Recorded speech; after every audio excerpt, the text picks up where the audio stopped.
Hai Stefani, Hai, dari mana nih hari ini? dari rumah aja sih. Oh ya? Ngomong-ngomong, ada berita baru apa ya akhir-akhir ini? Akhirnya sih banyak berita itu tentang kasus korupsi itu loh. Kasus korupsi? Iya, kasus korupsi di Indonesia tuh kayak sangat meningkat akhir-akhir ini. Kamu dengar gak sih? Korupsi. Kira-kira apa sih yang menyenangkan tentang korupsi? Kamu seperti mengerti aja mengenai korupsi. Tentu saja ngerti dong. Emangnya kayak kamu gak ngerti? Soalnya sih saya nggak gitu suka ngikutin berita tentang korupsi, jadi saya kurang tahu. Oh iya, kamu emang ngerti? Coba jelaskan dikit dong pengertian korupsi itu. Oke deh, aku jelasin deh nih. Dari yang pertama apa dulu nih mau ditanya? Pertanyaan pertama, kira-kira aku mau tanya apa sih pengertian korupsi itu? Oke, jadi korupsi ini sebenarnya dia berasal dari bahasa Latin. Ada dua bahasa Latin yaitu corruptio dan corruptus. Nah, corruptio ini memiliki arti yang artinya beragam, yakni tindakan yang merusak atau menghancurkan. Nah, kalau menurut KBBI, Kamus Besar Bahasa Indonesia, korupsi ini adalah penyelewengan atau penyalahgunaan uang negara, baik itu dari perusahaan, organisasi, yayasan, untuk keuntungan pribadi mereka atau orang lain. Wah, Gimana? banyak juga ya pengertian mengenai korupsi. Sepertinya saya udah mulai cari-cari tahu sih mengenai korupsi itu. Iya, karena korupsi itu penting banget sih, apalagi akhir-akhir kasus ini meningkat di Indonesia. Korupsi itu juga bisa didefinisikan sebagai penyalahgunaan jabatan untuk keuntungan pribadi ya. Benar sekali. Jabatan tersebut bisa merupakan jabatan publik atau posisi apapun dikuasain ya. Termasuk di sektor swasta, organisasi, nirlaba, bahkan dosen kampus pun juga. Iya, makanya itu deh penting banget gak sih?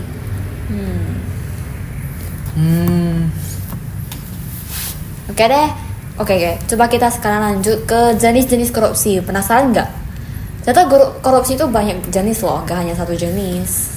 Wah, emang apa aja sih? Oke nih, aku jelasin ya. Jadi jika kita lihat dari besaran uangnya yang dikorupsi dan asal atau kelas para pelakunya, korupsi itu dibagi dua. Yang pertama itu ada bureaucratic corruption. Yang kedua itu ada political corruption.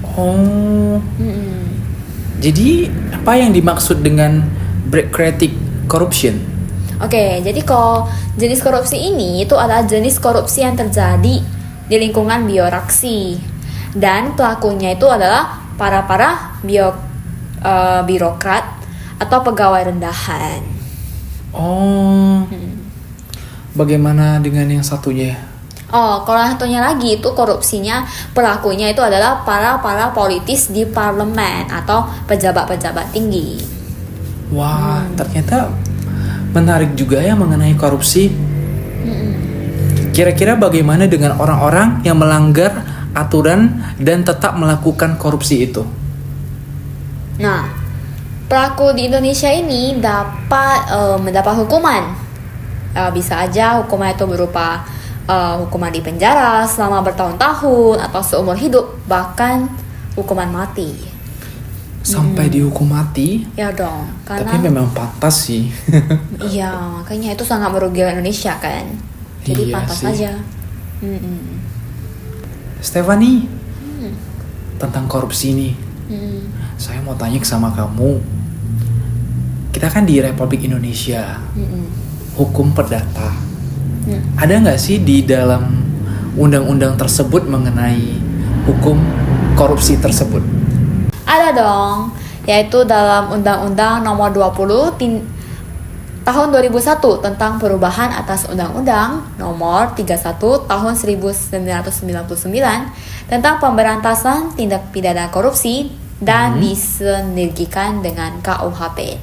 Wah, Nah, banyak juga. isinya itu yang pertama itu adalah setiap orang yang secara melawan hukum melakukan perbuatan memperkaya diri sendiri atau orang lain atau suatu korporasi yang dapat merugikan keuangan negara atau perekonomian negara dipidana dengan pidana penjara seumur hidup atau pidana penjara paling singkat 4 tahun dan paling lama 20 tahun dan denda paling sedikit 200 juta dan paling banyak 1 miliar.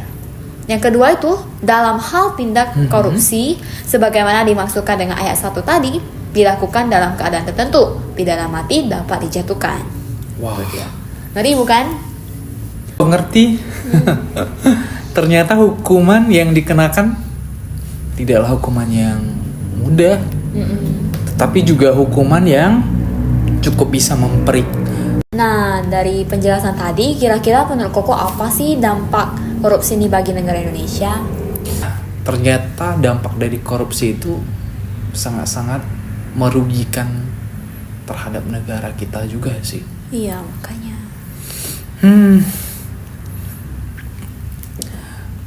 Mengakibatkan pertumbuhan ekonomi semakin melambat, menurunkan investasi juga terhadap negara. Terus juga dapat ini meningkatkan kemiskinan di Indonesia. Ya benar, benar sih sekali sih. Bahkan juga mengaruhi orang lain, yaitu menurunkan tingkat kebahagiaan para masyarakat Indonesia. Benar Nah, sih. sekarang kita bahas deh nih.